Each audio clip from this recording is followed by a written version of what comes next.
Okay. Now we can talk. This is Car Policy. This is actually our 4th episode, so thanks to everyone who have listened thus far to the first 3 episodes. And I'm going to talk a little bit about what car policy actually is, because we've had some questions on why did you call it car policy?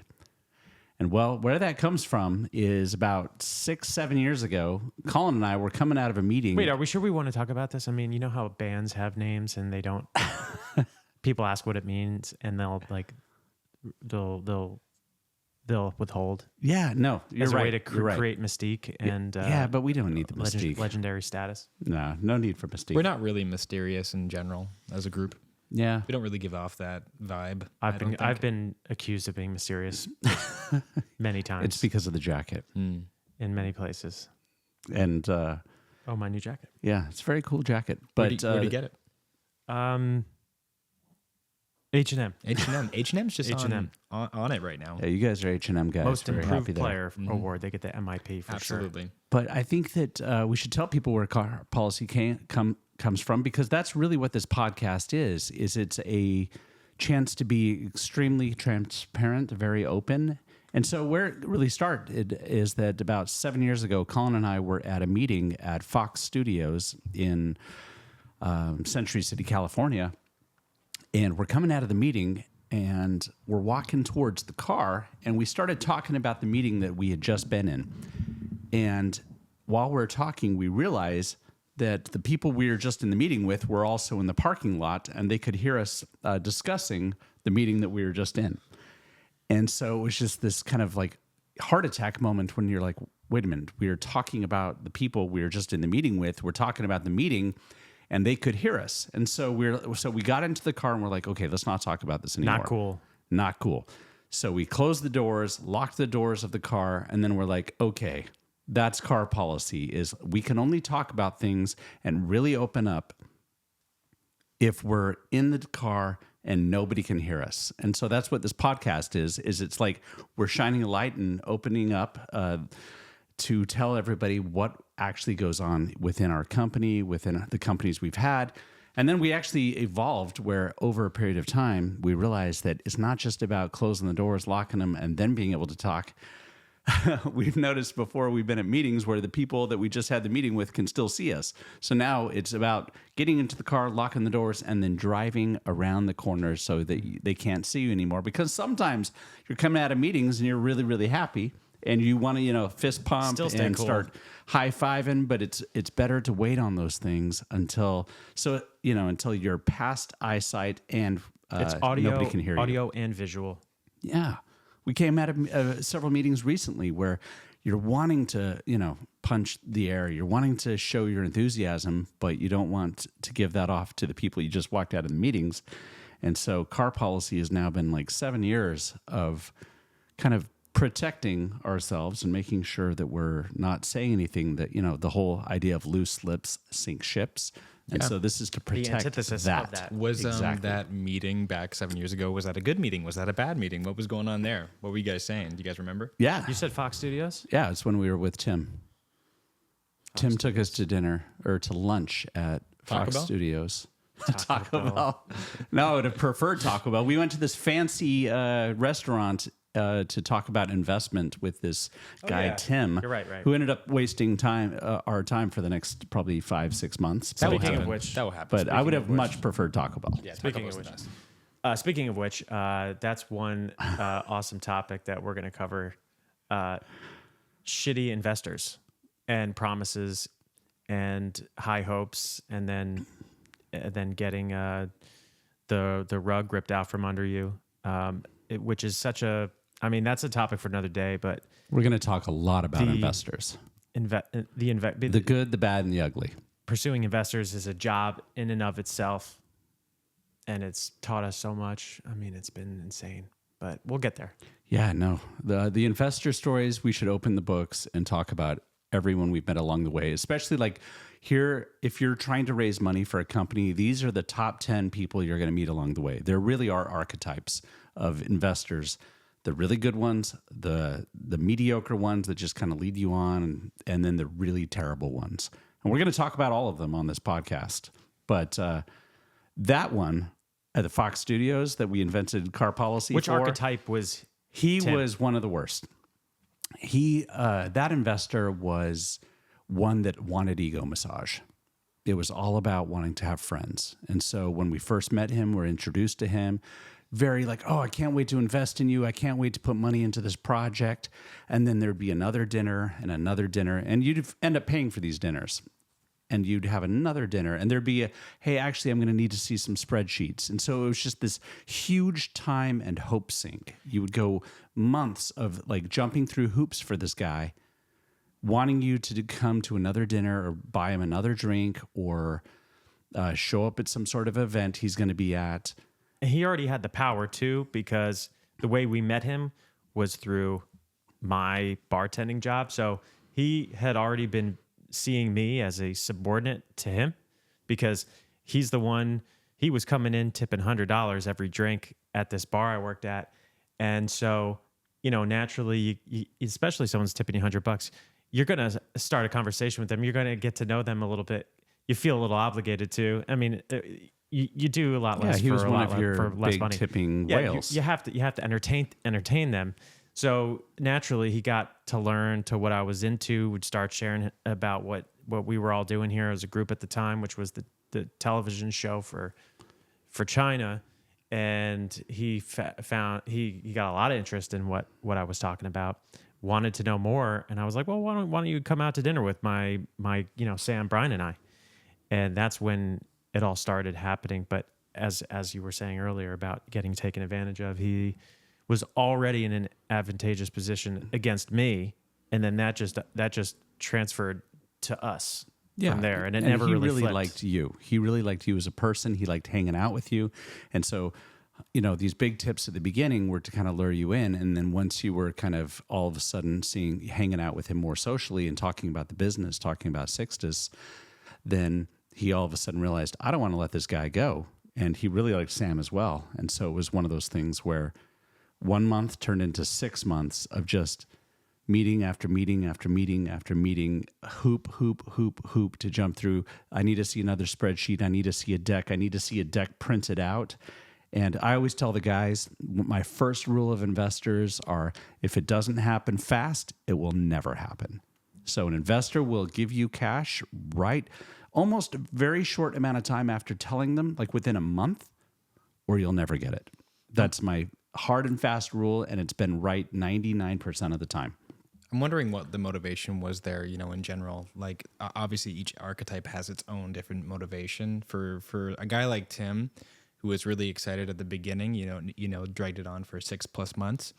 What was his motivation? My gut instinct was that he was lonely. Friendship. Yeah. He really loved hanging out with the three of us, particularly the two of you.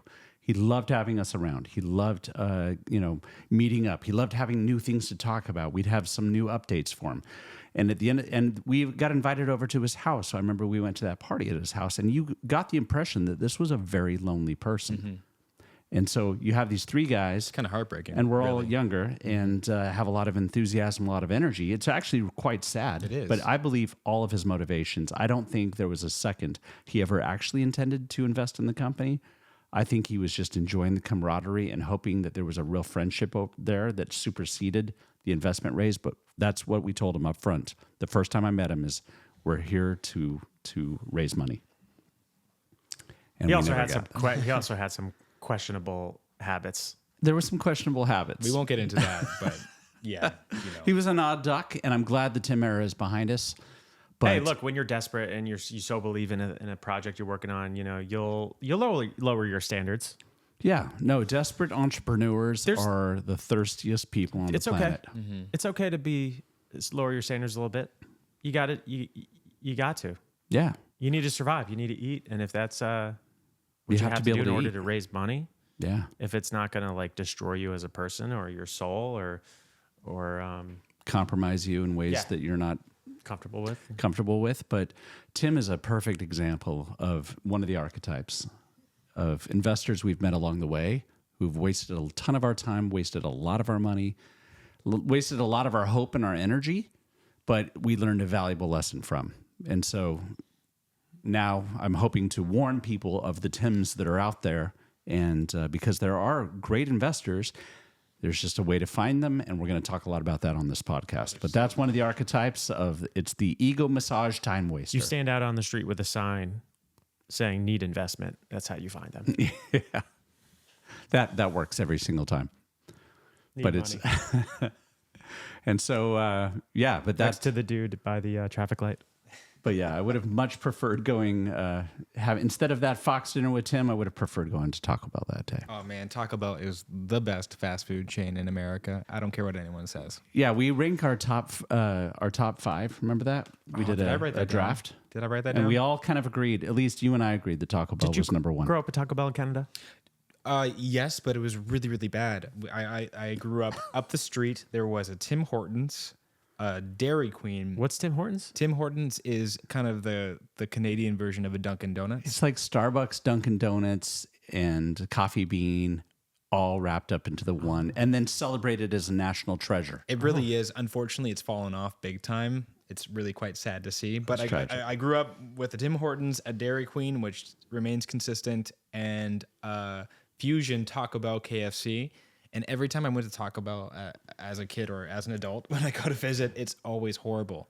And but Taco Bell down here just No, hits. the Taco Bell KFC fusions are amazing. especially down what are you here. going to have? What are you going to decide? I would love to see an analysis between like Canadian Taco Bells and American Taco Bells. Like, is there a difference? There in is a status? difference. They have something called Fries Supreme, which instead of using nachos, they use fries and In then put all Canada? the stuff. Yeah, in Canada. How about care less about like a different skew of food, and let's actually match the standards to American standards. Like we want. No, should be matched. it's not as good there. It's not as For good. some reason, and it's not as good as in England and Scotland. I went to a Taco Bell in East Essex in London, outside of London, and one in Scotland, and it was really cool. The fact that you were able to walk through, I think it's in Glasgow. Walk through Glasgow at like midnight. You're totally jet lagged, and there's a Taco Bell there. There's few better moments in life than finding one of those. Oh man, I was just in Glasgow and I saw that Taco Bell. Did you 'Cause see my Taco Bell? Yeah, That's because you right. said there was Yeah. a Taco Bell and I said go find the Taco Bell in Glasgow. You'll be very happy about it. There's one in Cambridge now too. That's insane that there's one in What Cambridge. Which I mean, like this is just proving our point. Taco Bell is the best. It's all over the world. It's the Yeah, and best. apparently they now have Baja Blast Gelato. See, I really care about this. I used to hate Taco Bell.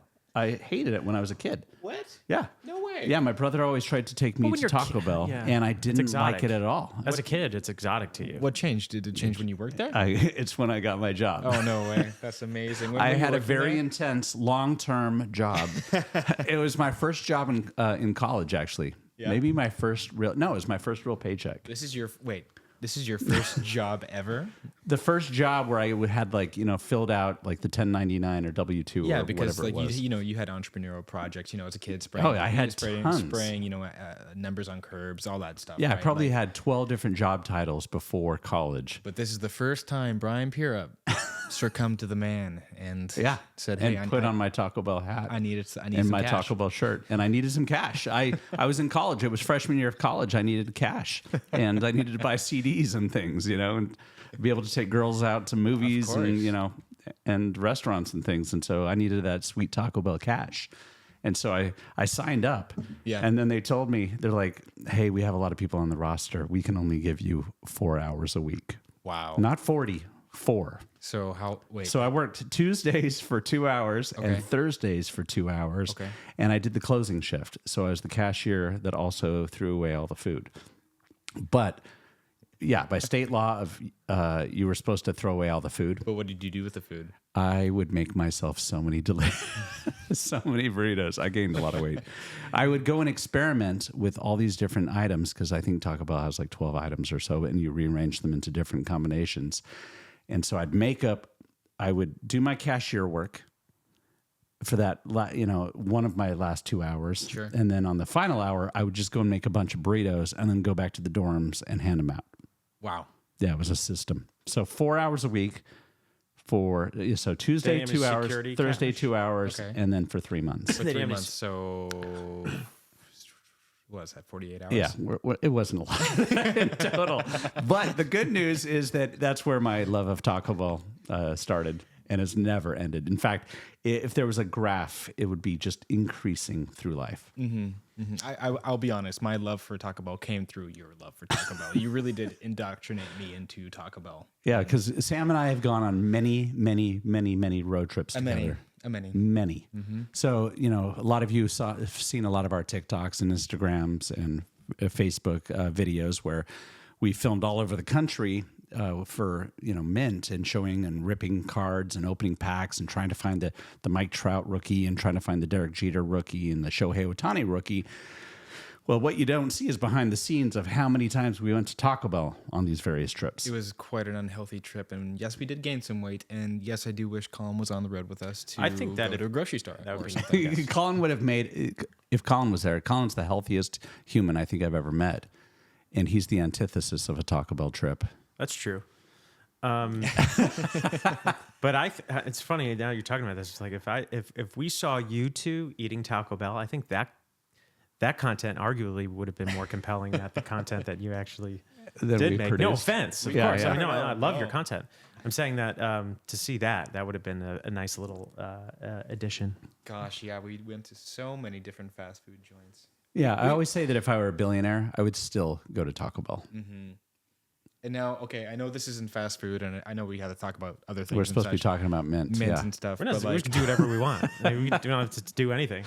my question is, from an American standpoint, if you could keep one, and I know one's not necessarily fast food, but it's very America, would you keep Taco Bell or would you keep Waffle House? One has to go. You can't. They're not even the same food group. They're entirely different classes, man. I know. That's like saying cars and it's a tough boats. question. It's entirely different. It's a tough question. And Waffle House is just something special, but it's like a treat when you're in the South. I mean, I flew into experience. Tennessee just a couple of weeks ago, and as soon as I landed, I got to my hotel and I was like, man, it's like 11 o'clock at night. I'm hungry. I haven't eaten. There was no food on the plane. And I, got into my hotel and I literally walked outside and saw a Waffle House That's a beautiful thing. at 11 p.m. Question doesn't apply to me because I've never been to a Waffle House. You've never been to a You haven't Waffle lived. House? No, I grew up with some standards, and No, Waffle House is about the standards. It's cultural exchange. That is It's getting to culture know exchange. the. You know that everyone not who against works at a Waffle House has never seen the ocean, right? I didn't know that. It's pretty amazing. I didn't know joking. that. I'm joking. No. Let's go. I would love to go to Waffle House. I don't know anything about it. Honestly, I love it. It's but it's one of those once in a long time kinds of things. I even ripped some packs at a Waffle House. We filmed and we posted that, and a lot of people loved that video. The only thing I know about Waffle House is that it gets on the news for there being fights. That's the thing. So like I hear all about that, but my Waffle House experience has been like the nicest, sweetest people. The kindest They're people. So lovely. Yeah, that one that you and I went to, and like I think it man. was like Texas. no, it was Tennessee. Remember? Was it Tennessee too? Yeah, where the people behind the counter were very interested in us telling about California and like the Rocky Mountains. Yeah, because like Remember? this one girl said, "Oh, I've never seen mountains. Oh, I've never seen tall trees," and I was like, "Whoa, Yeah, that's wild." But we became we were friends with them. They were lovely. Yeah, it's always a good. You don't go for the food; you go for the atmosphere. Oh, okay. It's one of those things. See, these are the things that when Colin road trips with us, they don't happen. We're going to like. Which is good for the waistline. No, it's Yeah. good. No, Colin brings balance. He balance. does. No. There are lots of times where I will succumb to It's rare. the old habits of you, where I'm like, groupthink, right? It's a real thing. It is. Out of nowhere, it's like I find I have a 7-layer burrito in my hand. I'm like, how'd this get here? Yeah, like, it's weird how that happens. It happens. But, it's part of entrepreneurship is that there have been a lot of times where we've been living on the margins, where we have zero cash. We're super in debt. When you're buying groceries from the dollar store, it happens. Yeah. I remember it was not too long ago where we were buying boxes of mac and cheese. Not because we liked it, but because we had no money. Cash. That's like really bright neon flavored, colored. Yeah, it's like when you boil the Macaroni. pasta and there's no water or anything like that, and you put in the cheese sauce and it just absorbs into the pasta. It was that. one of those It was things. during that time where it was like I remember looking at the debts, and it was just like overpowering. There was no cash in the account. The debts were ridiculously out of control, and you have to do what you have to do to survive. Yep. And Sleeping on floors, sleeping on couches, all that stuff. We've slept on floors, slept on course. couches. the worst motels. Remember that motel in Anaheim? Oh yeah, that was bad. Yeah. There was Like typically, I don't.